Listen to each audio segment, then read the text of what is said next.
Alhamdulillah, innal hamdalillah nahmaduhu wa nasta'inuhu wa nastaghfiruh wa na'udzu billahi min shururi anfusina wa sayyiati a'malina. May yahdihillahu fala mudilla lahu wa may yudlilhu fala hadiya lahu. Ashhadu an la ilaha illallah wahdahu la syarika lahu wa ashhadu anna Muhammadan abduhu wa rasuluhu la nabiyya ba'dahu. Allahumma salli wa sallim wa barik ala sayyidina Muhammad wa ala alihi wa ashabihi wa man tabi'ahu ila yaumil qiyamah. Amma ba'du, fa ya ayyuhal muslimun, usikum wa nafsi bi taqwallah. Ittaqullaha haqqa tuqatih wa la tamutunna illa wa antum muslimun. Faqad qala Allah ta'ala, a'udzu billahi minasy syaithanir rajim. Qalatil a'rab amanna qul lam tu'minu walakin qulu aslamna walamma yadkhulul iman fi qulubikum. Al-ayah. Ma'asyiral muslimin, sidang Jumat rahimakumullah, kita seringkali diajak oleh Al-Quran atau diajak oleh Al-Hadis untuk senantiasa menakar keimanan. Keimanan kita itu sering ditakar oleh Al-Quran, diminta untuk diukur. Sebenarnya kita ini sudah benar-benar beriman atau tidak. Al-Quran kadang-kadang menyatakan innamal mu'minuna alladzina idza dzukirallah wajilat qulubuhum. Al-ayah.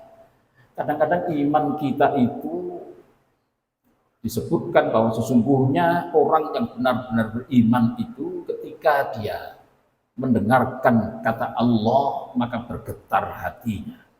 Ini menjadi sebuah tolak ukur apakah kita benar-benar beriman atau tidak. Wa idza tuliyat alaihim ayatuhu zadathum imana, dan ketika dia membaca ayat, baik ayat yang tertera di dalam Al-Quran, yang tertulis di dalam Al-Quran, maupun ayat-ayat yang digelar oleh Allah di jagat raya ini. Ketika dia membaca itu, maka akan bertambah keyakinannya kepada Allah. Ini menjadi ukuran apakah kita sudah sampai ke situ atau tidak. Pada kesempatan yang lain, Rasul seringkali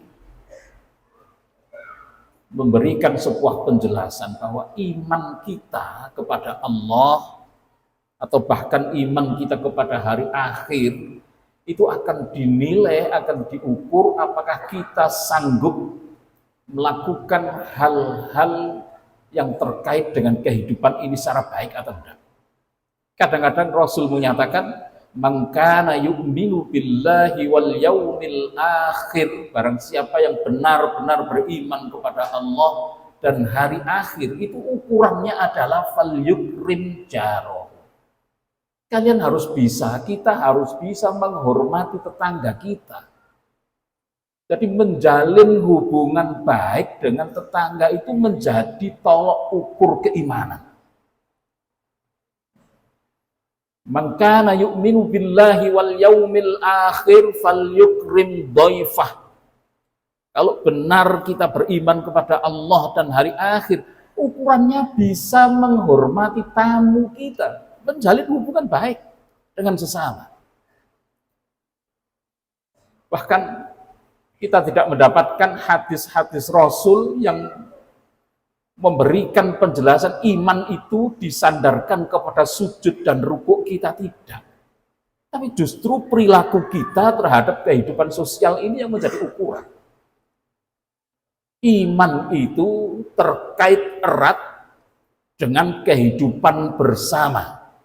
Ketika kita mampu menghormati orang lain, mampu menjaga kelestarian alam, tidak melakukan sebuah kerusakan, itulah iman kita yang sesungguhnya.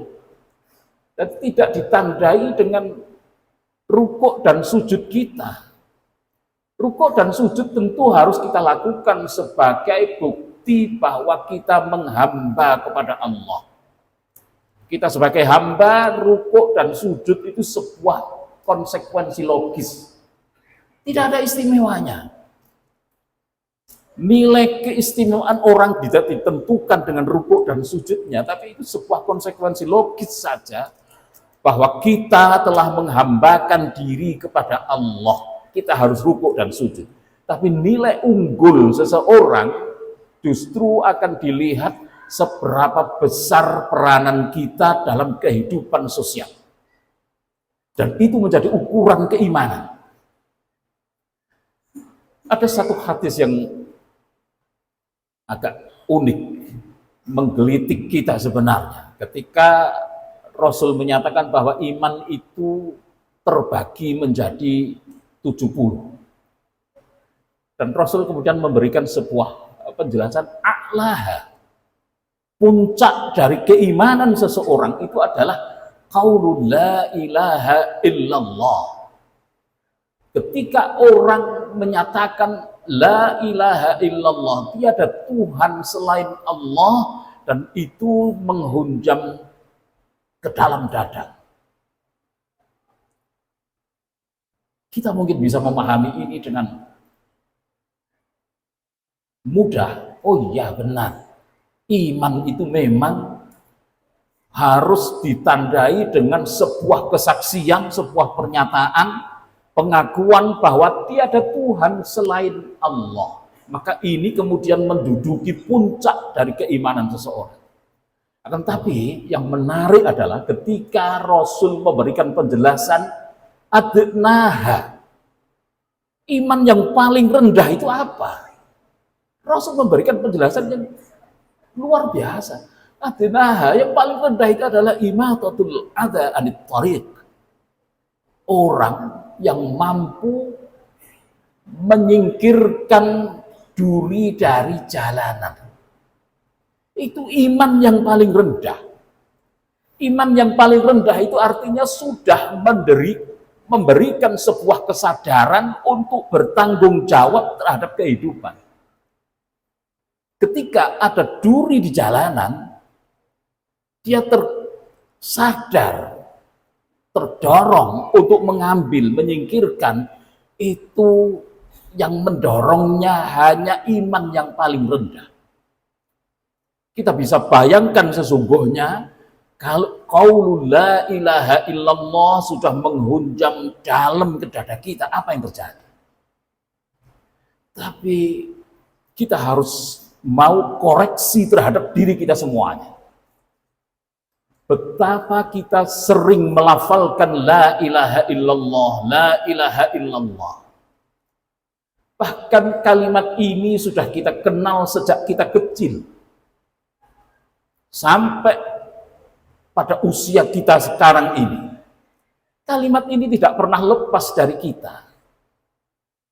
Tapi apakah kita sudah terpanggil untuk menjaga alam ini? Untuk menghindarkan hal-hal yang mengganggu orang. Bahkan tidak jarang di antara kita dengan ungkapan la ilaha illallah, dengan ungkapan Allahu Akbar dan seterusnya, yang akhirnya diikuti dengan merendahkan orang lain. Ini iman model apa? Kalau benar la ilaha illallah puncak keimanan kita, sementara yang paling rendah adalah kesadaran untuk menyingkirkan duri dari jalan. Maka sesungguhnya ketika la ilaha illallah benar-benar ada di dalam dada kita, maka tidak ada lagi orang yang kita rendahkan. Tidak ada lagi orang yang kita ganggu. Tidak ada lagi orang kemudian merusak alam. Bahkan sekedar membuang sampah yang tidak pada tempatnya harusnya menjadi sebuah kesadaran kita bahwa ini perbuatan yang akan mengganggu keimanan kita. Akan tapi kita harus sadari ini semua dan kita harus koreksi ini semua. Ternyata iman kita selama ini hanya basah di lisan kita. Iman kita itu kalimat-kalimat thayyibah hanya basah di lisan kita. Mungkin juga hati kita dipenuhi dengan ingat kepada Allah. Bahkan tidak jarang orang yang setiap saat desah nafasnya selalu diikuti dengan zikrullah. Allah, Allah, Allah dalam hatinya. Akan tapi melihat pernyataan Allah, apa yang disampaikan oleh Rasul, ternyata iman itu tidak cukup hanya disimbolkan dalam lisan maupun dalam kalbunya saja. Iman harus tercermin dalam arkan, dalam perilaku, dalam sikap sehari-hari. Inilah yang suatu saat Rasul kedatangan orang-orang A'rabi. Orang-orang A'rabi itu adalah penduduk Arab yang dari pedalaman. Ini orang yang sudah memeluk Islam, sudah menjalankan ibadah dengan semangatnya. Dia jalankan berbagai ritual keagamaan. Puasa dia jalankan, haji dia jalankan, salat dia jalankan, bahkan zikrullah dia lakukan terus-menerus. Maka dengan modal ini kemudian dia datang kepada Rasulullah dengan menyatakan, amanna. Qalatil a'rab amanna. Ya Rasulullah, kami telah beriman. Kami telah beriman ya Allah. Dengan apa? Ya dengan dia menjalankan sholatnya, dia menjalankan ibadahnya, ritual dan lain sebagainya itu. Tapi Rasul kemudian dikasih informasi oleh Allah, perintahkan untuk menyatakan, hai Muhammad, kul, katakan kepada mereka, lam tu'minu. Orang ini dinyatakan dia belum beriman. Lam tu'minu. Jadi orang yang sudah rukuk, sudah sujud, sudah zikir, mungkin haji sudah berkali-kali, itu masih dinyatakan lam tu'minu. Walakin qulu aslamna. Akan tapi dia baru pantas menyatakan saya telah beragama Islam. Ibadah yang dilakukan atau mungkin juga itu ibadah yang kita lakukan itu baru sekedar menggugurkan kewajiban kita sebagai seorang muslim. Sholat kita itu baru menggugurkan kewajiban saja. Sholat kita belum kita jalankan dalam kehidupan sehari-hari. Kita masih dibatasi oleh waktu, 5 waktu saja, dibatasi oleh ruangan sempit, di masjid, di musola, di kamar-kamar saja, hanya di atas sajadah saja. Iman menuntut kita untuk melakukan, menyimpulkan kepercayaan kita kepada Allah itu dalam kehidupan sehari-hari. Maka Rasul kemudian dikasih tahu oleh Allah, kenapa dia belum dikatakan beriman, padahal sudah menjalankan berbagai ritual peribadatan. Al-Quran menyatakan, walamma yadkhulil imanu fi qulubikum.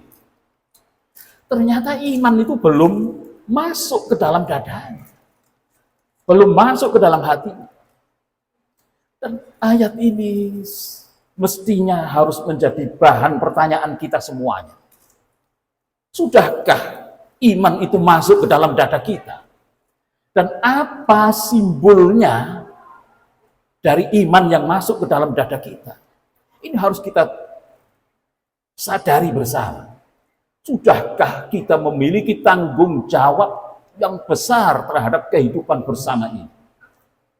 Sudahkah kita terpanggil untuk merawat alam ini sehingga tetap lestari, mengotori alam, membuat pencemaran dalam kehidupan ini, apakah udaranya, airnya, atau mencemari kehidupan sosial kita, merendahkan orang, bahkan sampai menzalimi orang lain. itu sungguh-sungguh cerminan iman yang tidak masuk dalam kalbu kita. Walamma yadkhulul imanu fi qulubikum, kita harus bertanya, apakah iman yang dikehendaki oleh Allah, yang dituntunkan oleh Rasul ini benar-benar telah masuk ke dalam dada kita atau belum? Hanya kita yang mampu melihatnya, dan ini bukan untuk melihat orang lain, tapi kita harus mengkoreksi diri kita sendiri. Sudahkah sholat kita itu sebagai cerminan keimanan kita? Ataukah sholat kita hanya sekedar menggugurkan kewajiban? Kalau itu yang terjadi, maka kita baru sampai pada tahap aslamna. Kita baru berislam, belum beriman. Semoga ini menjadi renungan kita bersama untuk memperbaiki keimanan kita semuanya dengan cara, mari kita bangun kehidupan bersama dengan baik. Mari kita bangun, kita jaga kelestarian alam ini. Menjaga kelestarian alam ini adalah tuntutan yang utama dalam Islam. Karena manusia diturunkan di muka bumi itu, tugas utamanya adalah membuat peradaban di muka bumi ini berjalan dengan baik. Barakallahu lakum fil Qur'anil azim. Wa nafa'ani wa iyyakum minal ayati wadh-dhikril hakim. Wa taqabbala minni wa minkum tilawatahu innahu huwas samiul alim. Aqulu qawli hadza wa astaghfirullahal azim li wa lakum wa lisairil muslimina wal muslimat fastaghfiruhu innahu huwal ghafurur rahim. Allahumma inna nas'aluka khaira hadzal yawmi kullihi 'ajilihi wa ajilihi min kulli ma na'lamu wa ma la na'lamu wa na'udzu min sharri hadzal yawmi kulli 'ajilihi wa ajilihi kulli ma innaka anta 'allamul ghuyub. Alhamdulillahi rabbil alamin wal 'aqibatu lil muttaqin wa la 'udwana illa 'alal zalimin. Asyhadu an la ilaha illallah al-malikul haqqul mubin. وأشهد أن محمد رسول الله صادق الوعد الأمين. اللهم صل وسلم وبارك على سيدنا محمد وعلى آله وأصحابه ومن تبعه إلى يوم الدين. أما بعد فيا أيها المسلمون أوصيكم ونفسي بتقوى الله. اتقوا الله فقد فاز المتقون. فقد قال الله تعالى أعوذ بالله من الشيطان الرجيم بسم الله الرحمن الرحيم والعصر إن الإنسان لفي خسر إلا الذين آمنوا وعملوا الصالحات وتواصوا بالحق وتواصوا بالصبر. وقال أيضا إن الله وملائكته يصلون على النبي يا أيها الذين آمنوا صلوا عليه وسلموا تسليما. اللهم صل على سيدنا محمد وعلى آل سيدنا محمد. اللهم اغفر للمسلمين والمسلمات والمؤمنين والمؤمنات الأحياء منهم والأموات إنك سميع قريب مجيب الدعوات يا قاضي الحاجات ويا غافر الذنوب والخطيئات. ربنا هب لنا من أزواجنا وذرياتنا قرة أعين واجعلنا للمتقين إماما. اللهم اهدنا الصراط المستقيم صراط الذين أنعمت عليهم من النبيين والصديقين والشهداء والصالحين وحسن أولئك رفيقا. ذلك الفضل من الله وكفى بالله عليما. ربنا آتنا في الدنيا حسنة وفي الآخرة حسنة وقنا عذاب النار والحمد لله رب العالمين. عباد الله إن الله يأمر بالعدل والإحسان وإيتاء ذي القربى وينهى عن الفحشاء والمنكر والبغي يعظكم لعلكم تذكرون ولذكر الله أكبر وأقيموا الصلاة.